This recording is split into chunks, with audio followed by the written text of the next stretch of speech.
Yeah, yeah, yeah, yeah. Ito ang tinig ng lansangan, tinig ng masa, para sa bawat Pilipinong pagod na, pero lumalaban pa rin. Ang gulo na ng Pilipinas, mga tao ay hirap na. Yung iba'y gutom at walang pera, habang sila ay nagpapayaman pa. Bakit ganito ang sistema? Mahirap lalo pang pinapahirapan. Imbis na tulungan na ng bayan, politika lang ang pinag-aawayan.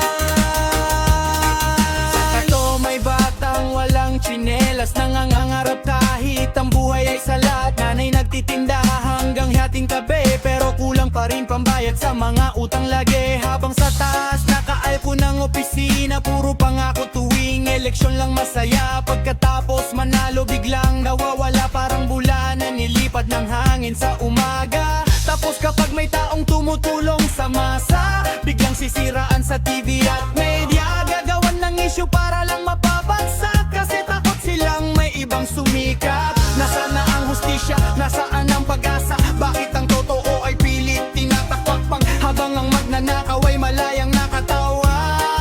Ang gulo na ng Pilipinas, mga tao ay hirap na.